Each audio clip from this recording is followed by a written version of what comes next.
it's Rachel from the So Happy Quilters Association, and today I am in Stockholm, Sweden, and we are in the Viking Museum, and I found this really interesting loom which I'm going to show you what it looks like. So there is this information about the textile production in Viking Age in Scandinavia.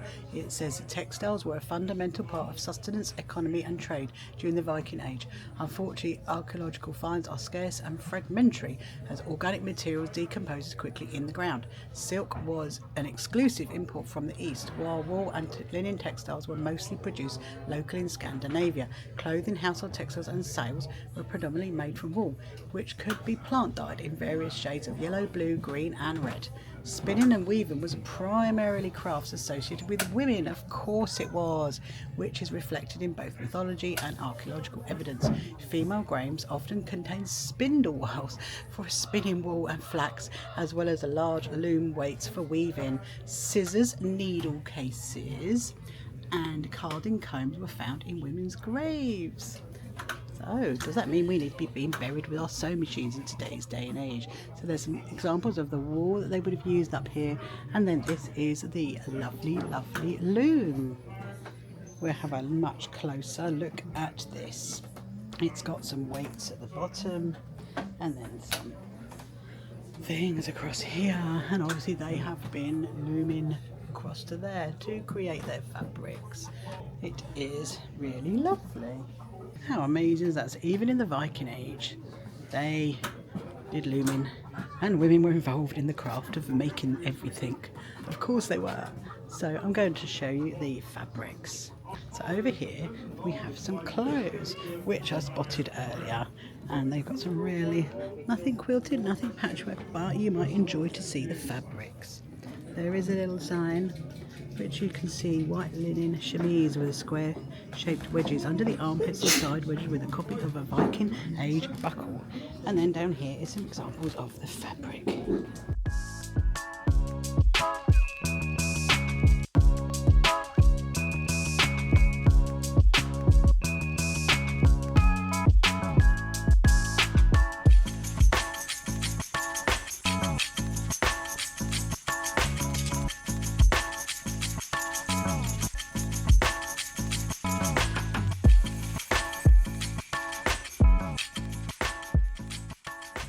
Do you believe it? There is even a sewing box here in the Viking Museum in Stockholm, Sweden, and this is the little sewing box that we have just found. It is very, very cute. It has wool, it has needle, it says needle binding needle made of bone. Needles are often found in graves.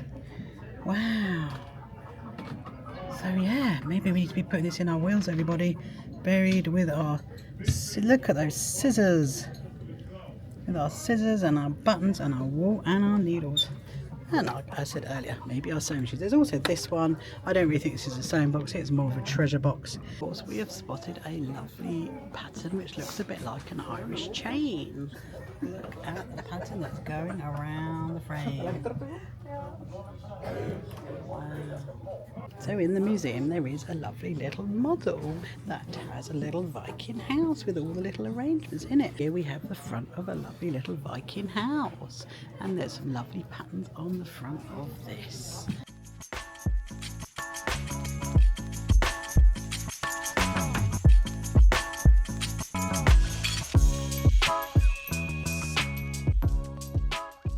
I love the heart, which you can see there.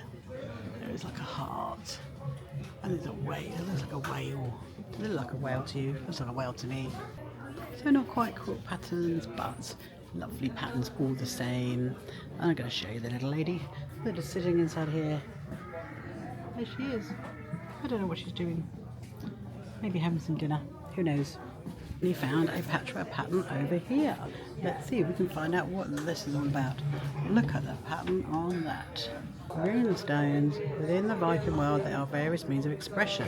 They are looks of the houses, jewellery and other objects could vary a lot based on location.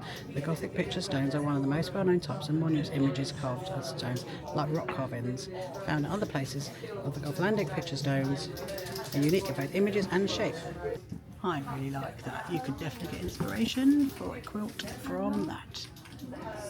So you could make yourself a Viking quilt and maybe add some of these into it.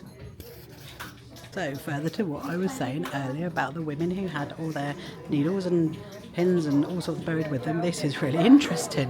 A Gotlandic woman's grave gift, and it actually says the Gotlandic female graves are usually far more interesting than the male ones. Go women of the Viking years, that is amazing. We are all descendants of you, so I am proud of you for having far more interesting graves than the men. Well done. Once again, this is nothing to do with patchwork, but however, can you imagine if that was on fabric? This is hell. Hell is the grim queen of the underworld and is also known in the Kingdom of Death, Khalid Helheim. Imagine that on fabric. Surely there's a fabric designer print out there who would like to put that onto fabric. That would make a absolutely stunning quilt. That one is Mima. This one is Idan. That one I love.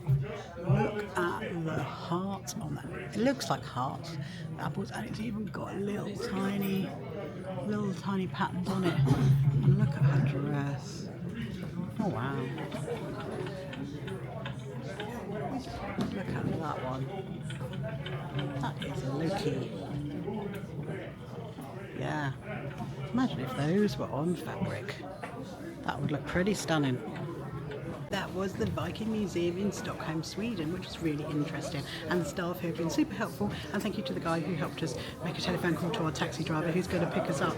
And so what did we learn? We learned that even women in Viking age were doing all the sewing and all the craft and making everything, and then being buried with all these amazing items. See you on the next video. Bye. You can find and follow the So Happy Quilters Association on social media and their website.